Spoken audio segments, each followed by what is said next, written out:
One of the things I miss about being in India is being able to eat authentic dhaba style butter chicken. And this recipe cuts it very close, if not better than any dhaba butter chicken. First, we will make the marinade for the chicken. Add some oil in a bowl. 1 tablespoon Kashmiri chili powder, half teaspoon turmeric powder, 1 tablespoon ginger paste, 1 tablespoon garlic paste, half tablespoon salt, 2 tablespoon hung curd, 2 tablespoon lime juice, 1 tablespoon black pepper powder. Mix these ingredients together thoroughly and then coat 600 grams of chicken breast with this marinade. Once they are evenly coated, refrigerate it for 2 hours. It has been 2 hours and our chicken is ready to fry. I'm frying it on a grilled pan on both the sides for 5 minutes. This will cook the chicken 80% and the rest will be cooked later while making the gravy. Our next step is to make the masala. Add some oil in a pan and 25 grams of butter. Now add whole garam masala including 2 cardamom, 10 black peppercorn, 1 star anise, 2 bay leaves.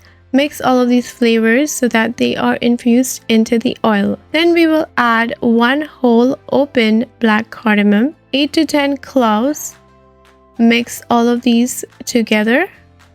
A large red onion finely chopped, 4 to 5 large garlic cloves, 2 inches of ginger, 4 green chilies, 10 to 15 cashews, 4 red tomatoes roughly chopped. Add some salt. Now cover and cook for 10 minutes.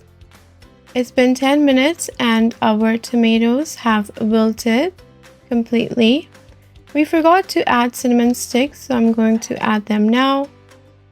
Now let it cool down completely and then we will blend it into a fine paste just like this. Set it aside while we get ready to make our gravy. Add some oil in a pan. Add 25 grams of butter, 2 tablespoons of Kashmiri chili powder, 2 tablespoons of coriander powder, half a tablespoon fennel powder. Mix well. Now pour the ground masala into the pan and keep mixing constantly or the cashews may burn. Remember to keep it on a slow flame while mixing all of these ingredients together. Fry the masala and let the oil ooze out. Saute it for about 5 minutes.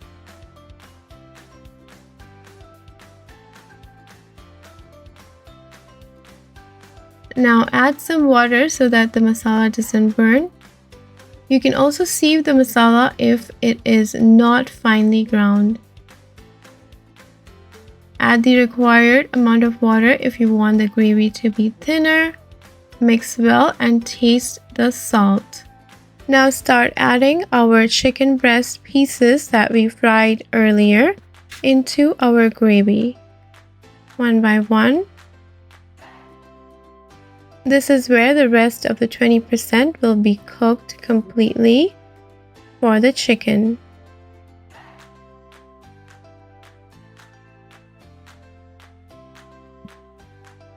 Now cover and cook for 5 minutes. Then add 2 teaspoons of garam masala,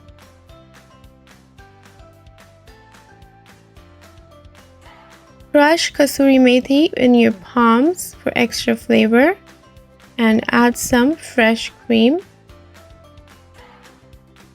Now give it a mix and cook for 5 more minutes.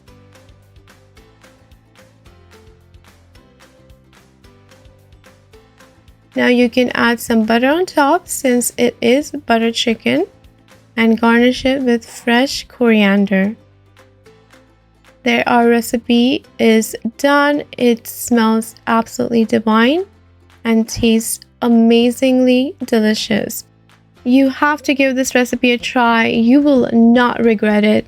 Eat it with some rice, roti, or naan, and you will really enjoy it. When you try this recipe, let us know in the comment section below. We would love your feedback. If you would like similar delicious, amazing recipes in the future, make sure to subscribe to our channel. It is absolutely free. And don't forget to turn on your notifications so that you will be the first to be notified when we release our new videos and recipes. Thank you for watching, and until next time, get spiced and thrive.